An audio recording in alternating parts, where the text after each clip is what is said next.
nila, may limitasyon sila. So, do you get where I'm coming from? I know where you're coming from. And I agree with you. That's why we'll talk about it. People have to get involved in politics in different ways if you really want to see transformative change. Yeah. So, ako lang, by the way, I agree with you that whatever put Digong in power is the same one that put Pinoy in power, and Erap in power, and Cory in power, all of that. It's the same.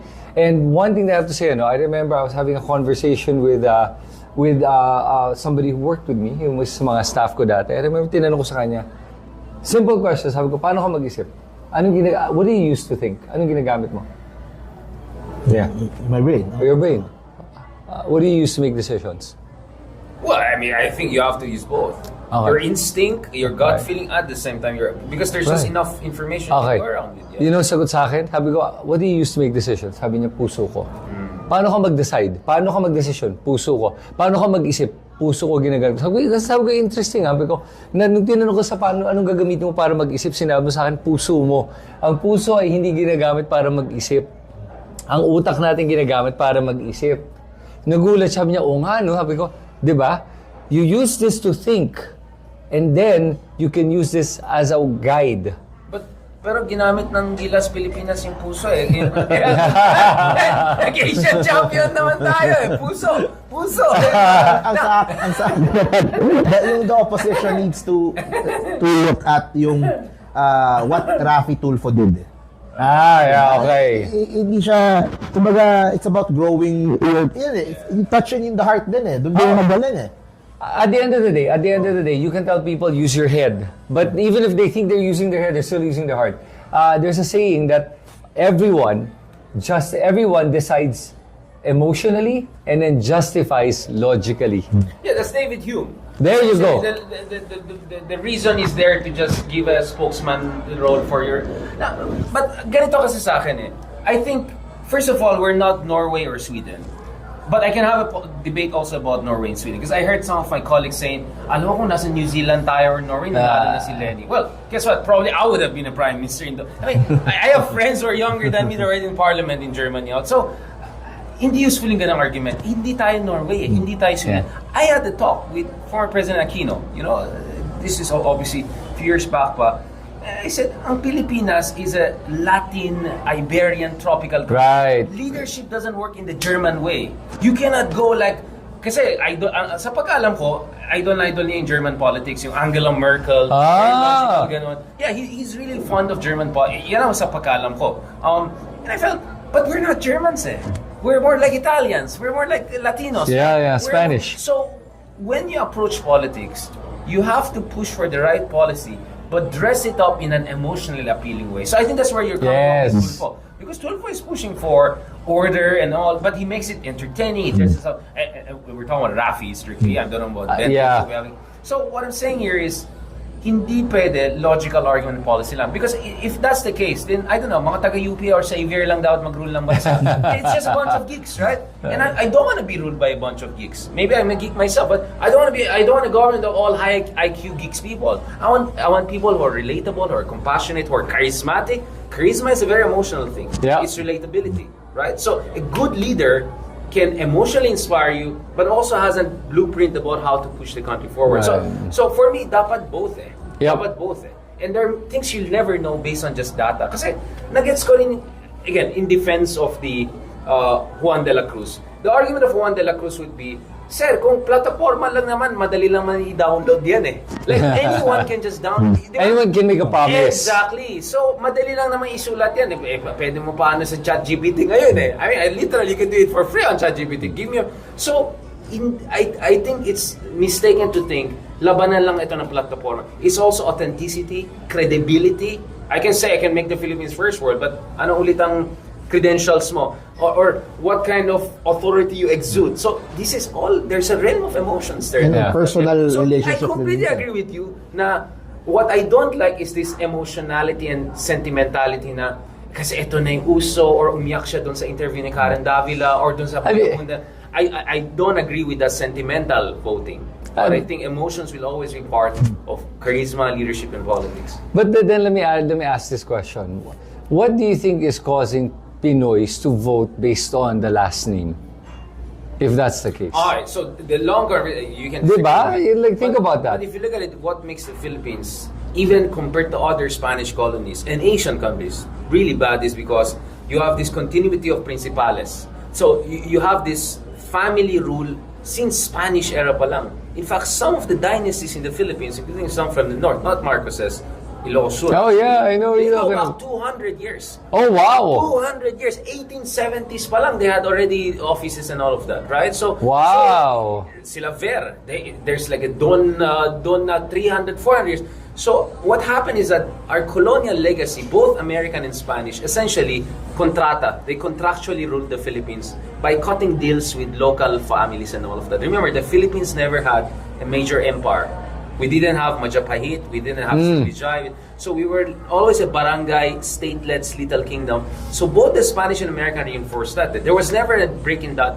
Kaya nga, you can name names that go all the way to the Spanish era, and the Americans also cut a deal with them. They never changed it. So that's uniquely bad about the Philippines, exceptionally bad. Right. And I don't think it's because of our DNA or something like that, because when you put Filipinos in Canada or other countries, they tend to vote in a different direction.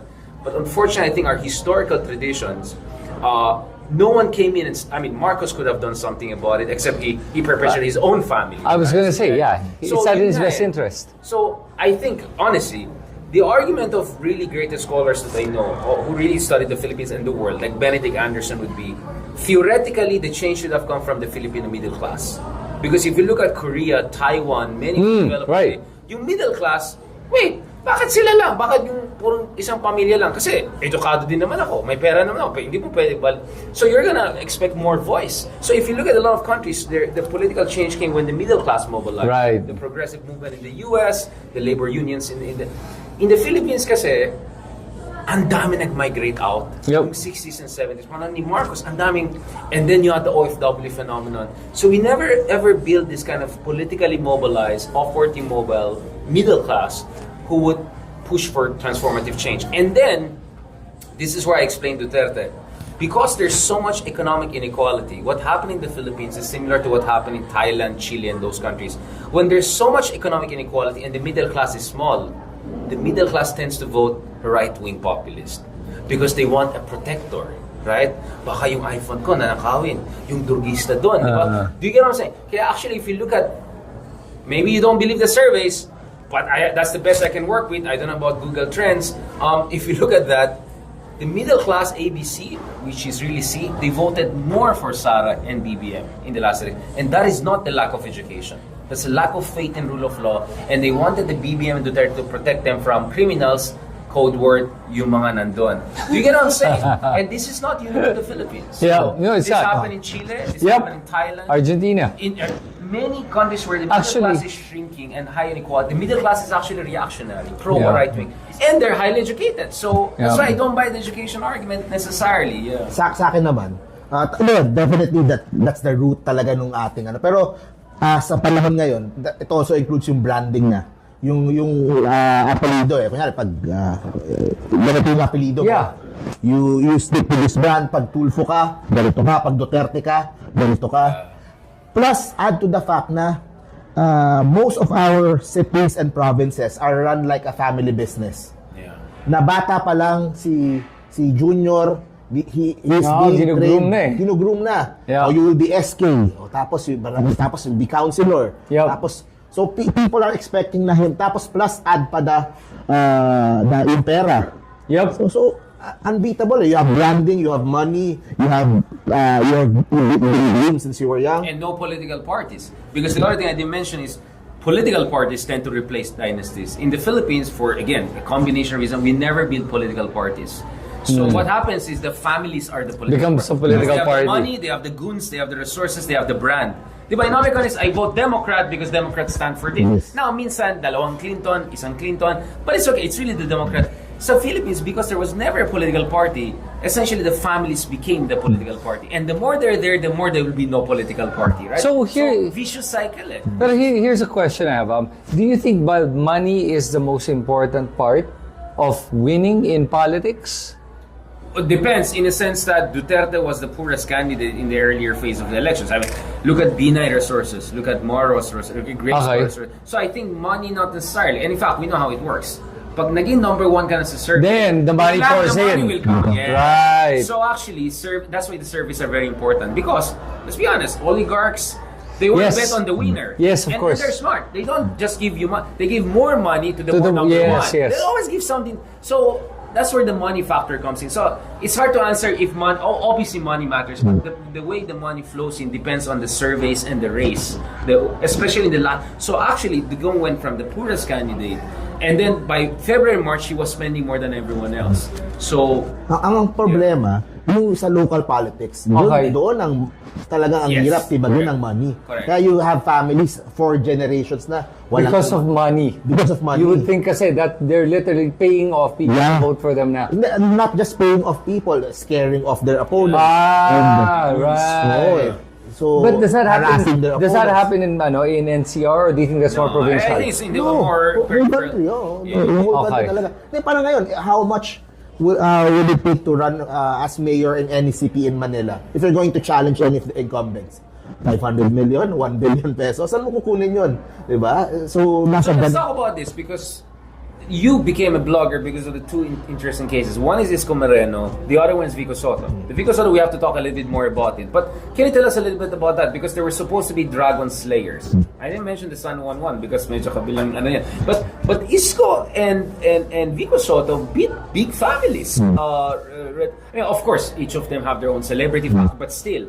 So can you tell us about the Dragon Slayer phenomenon and then what went right, what went wrong, what are the lessons, what to look forward to?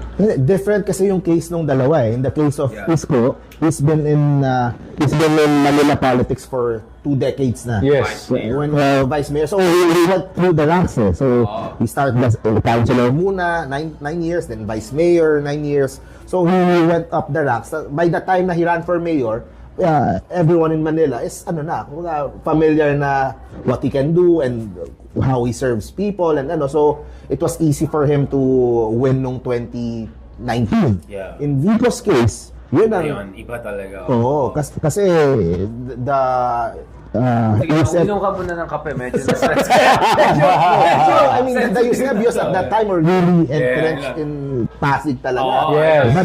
Sige lang, So, ikaw lang. medyo iba yung case ni kay Vico. And I was saying nga, syempre, merong factor na he's Vic Soto's son. So, merong showbiz factor. Merong, of course, he's tito niya si Tito Sen, Tito Soto. So, kahit pa paano, he is being guided, he is being So, pero when he got into office, he was able to prove na to the people of Pasig na there's a better way to do this. There's a way na pwede natin gawin na to throw out the old system and pursue this ganito. So, sa akin, I look at yung ganun case din as parang hope din na it should start sa mga LGUs talaga and maybe work its way up. Kasi if you're going to with the existing, they all have family businesses in there. So how do you explain? Because there's the Iloilo case, which is quite an interesting one, and there are friends from people Iloilo messages, Sir, ba't di mo minention ni Mayor namin? I've mentioned, I just don't know enough, I have to go there. Baguio, at least for while Magalong is seen as kind of an alternative candidate-ish, at least his position is good governance, and then of course, the OG, Jesse Robredo, right? Also in a very difficult part of the country. So Vico didn't come out of nowhere, right? There's that tradition, and in fact, Vico always talks about the Jesse Robredo model, right? The Naga model, right? So ang tanong dito is, are those green shoots or just exceptional cases? Or how do we make sure hindi lang sila exceptions to the rule, but actually potentially part of something? So you see where the conversation is going. I just don't want us to be depressed here. I want us also not to be naive here, because Vico Soto's case is still exceptional so far in the NCR region. We don't have anything like that. But still, there are enough all across the country, not perfect, not Sweden, not Scandinavia, for me to say there is a dynasty problem, but this is not the end of the story, right? There could be some alternatives. Pero you know what, like I did notice, for example, I'll give you the case of Makati. For example, Right. the Binays against the Binays. But because of what happened to Junjun Binay and how bad it was, the only person that could have beat Junjun Binay is another Binay. Abby Binay. That was the irony. But I think Abby Binay did a much better job than Really? the brother. From what I've been seeing, Interesting. compared to Junjun and to the dad. Yeah. Or at least the perception of maybe less corruption. I don't know. But like, for example, the Makati subway project. That's a really good project that was under her belt when she started it. But would Junjun Binay have done that? I don't think so. Junjun Binay, it seemed like he was more interested in maintaining power. So umasa na lang tayo sa mga good ships to take over from the black ships in the family. Like ganun na lang tayo. More. I think what happened with the Binays is this Dahil alam niya ito yung maling ginawa ng kapatid niya, I'm going to do the opposite to show you that there's a better way. To the Binay family. Right. So for her, it was that now Nancy Binay is looking at running. And Abby is now fielding, I think, her husband. So maglalabanan sila. But because may labanan yan, precisely the fact that there's that opposition, they're gonna have to do better and do something for the people. So the people wins in that sense. Because if I don't do anything for you that's grand, I think that's going to affect my chances of winning. So I think that's where it helps. Another case. So let's make sure before we leave, have you heard the rumor in Makati? No, I haven't. wait. First of all, I think many people are what's the whole Makati BGC drama for people who are not very... Kasi malaking issue din yan This is bleeding into this whole thing, the Makati BGC. Yeah, of course. Because these are the two richest parts of the country. We really thought Abby would run in Taguig Yun nga Pero she didn't move yung residence niya. She stayed then. Tapos she might run for senator. So baka mga tao lang niya ipapatakbuhin doon sa district na yon, doon sa Embo na lugar. Pero sa Makati, what's interesting din na what's happening ngayon na baka kumalat pag pero hindi mamatay-matay kasi yung rumor. There's a third candidate in the race in Makati. Si Peña. Who? Peña? Yes, the current congressman ngayon. The previous elections, he beat Jojo Binay. Dun sa district na yun. The reason that hindi siya nananalo for mayor because Abby controlled the Embo area. The Embo is now gone. Nasa Taguig na boto. Interesting. So it changes the dynamics. Pero right now, he's still allied with Abby. Pero hindi mamatay-matay yung rumors na he might try to go for it to break the Binay's hold over Makati. Now that wild card na siya ngayon. Because ang natira sa Makati yung distrito niya. Yep. So merong ganung hindi mamatay-matay na That's interesting. So meron pa ring way to break yung mga dynasties. Pero very limited. We still need electoral reforms. But that's also where you see economic prosperity, right? As BGC got bigger, as the country became richer, you know what I'm saying? It creates new dynamics. Urban planning, development. So if you look at it, the whole Makati BGC thing is, if BGC becomes so rich, I don't think this whole drama would have happened, right? Nung naging biglang financial center, mala Wall Street na siya, biglang iba ng usapan. So I think this is where, some people are also right that sometimes a lot of our problems is because we're just too poor. Because if you look at, there's a graph, diba, whereby when countries are very poor, whichever country on earth, whether it's China or corruption tends to be very high at the low levels of development. Why?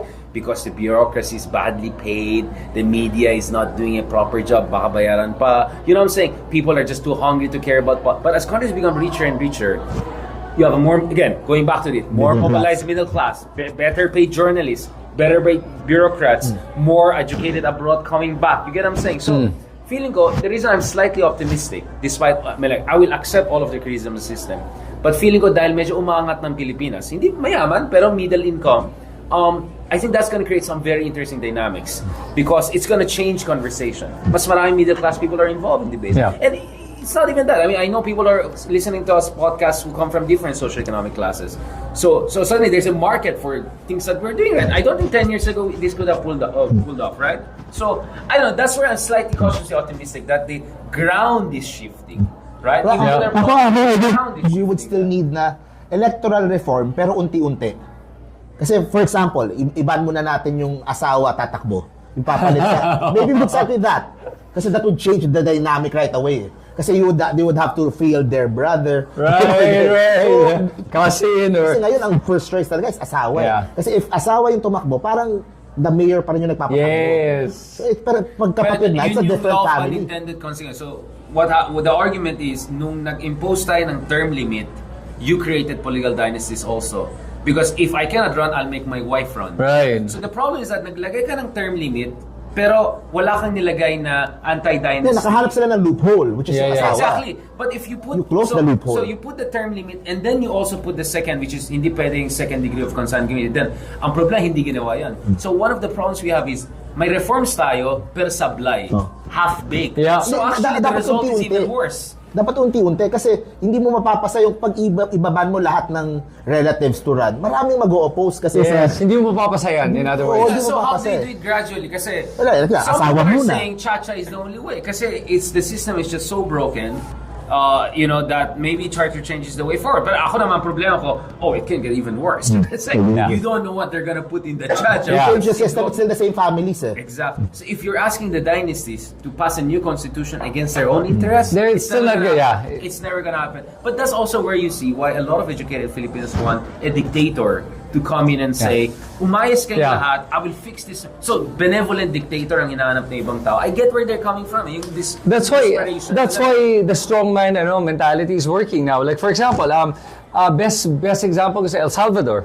Why? Si Bukele. Yeah, Bukele is actually very popular because of And what. Bitcoin. Let's go. Take up the no? Bitcoin angle. What was interesting was, minute nasabi sa akin, it's interesting, Chris, that you're supporting Bukele, but you're against Duterte. I go, I think there's a difference. And tell me what you think of this one.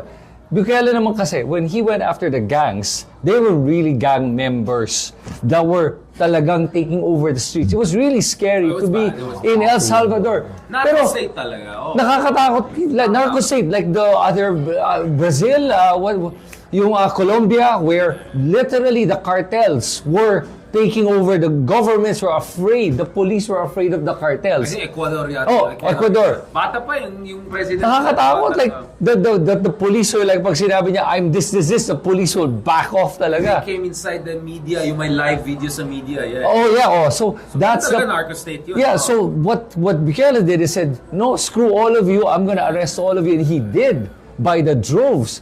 So, and then he said, okay, nung nalinisan niya talaga yung streets and everyone could feel safe, that was impressive. So, in the Philippines, what happened was Duterte attacked all the drug addicts. And I understand that there are some that are criminals, but what he didn't do was attack the source of it, which are the drug lords that were lording over these areas, unless they were his enemies. And then some say, the rumors are, that he was actually protecting his own interests, because if you look at his friends, there are a lot of drug lords around him. Sabi nila streamlining. Yan na nga sinasabi. Para ako na lang yung... Corporate streamlining. Kami na lang yung Merger. monopoly na lang. Wala nang away. Walang gulo. Diba? Yun, so that's why it was different in that case. And that's why for me, that strongman mentality is possibly the shift on balance from left to right. Yeah. That pendulum is swinging so far right now because it was so far left at one point that it wasn't working. We can't be too soft now. Maybe we should go a little bit harder. Eventually, that pendulum will swing back to the center. Well, I disagree. Okay. I see why people supported Bukele to clean up the system. The problem is, now that the system is cleaned up, Bukele doesn't want to go down. He wants to stay in power forever. And he's doing all this. For me, the strongman I will respect is the strongman who does the dirty, but then builds institutions. That's, to make sure that there I he can walk. Bukele. That's what my worry with Bukele. He's very young. He's just 40. How many years has he been in power now? 5 years. I think. 5 years. Okay, let's. You think that guy is going to be alive? Let's see. I still want to give him the benefit of the doubt. But my point, that's the risk. So Yeah. you're accepting the risk that this guy might never go down from office. Because he's so I still want to give him that benefit of the doubt. I hope, like I always say, even with Vico, what I was saying about Vico was this. I said, he's doing such a good job. Once the ego gets the best of him, then he'll believe he's the savior, and he'll start acting like then he's a god. But Bukele changed the constitution to be able to run again. Yeah. He changed. How many So more how years can does he have? How many more years does he have? No, now that he can change the constitution again. We have been down this road. Look at what Hugo Chavez did back in the day. He changed the constitution to run. So that's my word. But I understand why some people in it will support what he did so far. Kasi sobrang desperate na. Yes. Sobrang desperate Yes. May tanong din ako. I understand even though I disagree, but I understand. Gusto ko din yung tanong pa before. What are your thoughts naman about doon kay Milei? Si Milei. Oh, another one. Tapos na ba yung book tour niya? I was talking to my friends in Madrid and saying, this guy is crazy. He's doing a book tour here while Argentina is collapsing. Right? Again, with Milei, very similar. People are sick and tired of that leftist, populist, peronismo, blah, blah, blah. Spend, borrow, ganon. Ang problema is his solution is a bit too crazy too. I'm not sure it will work. Yeah, but at this point, I think, ako lang with that one, Argentina has experienced hyperinflation. Wala nang halaga yung pera nila talaga. It was so bad. 90%, yeah. And he said, get rid of this, get rid of that. We don't need all that government. You know, I actually agree that you don't need too much government is bad. The less visible a government is, the better. That means that it's just working on the background. Problema na sa Pilipinas, and I find this, especially in the local governments, is local government is very insecure. They want to be in the foreground. So much so that when I went to, for example, City Hall, ang daming tao doon and they try to make themselves at the center of every transaction. I think it should be the other way around. I'm 100% against red tape, but you have to understand, in Argentina, an average Argentinian actually has a way better living standard than many of us. Why? Because they have many social safety nets, right? Have you noticed? Argentina, despite all the inflation problem, the same thing in Turkey, even if their inflation is 20 times us, actually their inflations are at 80%. Ours is 8. Still, an average Argentinian or Turkish lives way better than a Filipino because they have many social safety nets. Decent health. So what Milei is trying to do, he's just trying to cut everything. Right. Pensions, that's dangerous. You might create a spiral effect. So I understand why they voted for Milei, but I think his medicine could be worse than it could worsen. That's where I'm worried about. I think at this point, kasi with what's happening to Argentina, it is worth a try. It is worth a try at this point because everything else that they've been doing seems to not be working for the country. For the Philippines, I think that's we're at that state of hindi ko alam kung desperate. We're not as desperate as we're actually doing much better. We're doing much better, yeah. And honestly, when you said that, are we a rich country or not? I actually believe we're a rich country. It's just the money is being corrupted by the government. That's the problem. I'm talking about per capita income, right? So our per capita income is just above $4,000. Argentina is around $10,000, I think, like that. So, but that doesn't give you a good idea of how people live. So Vietnam has $4,600, almost the same.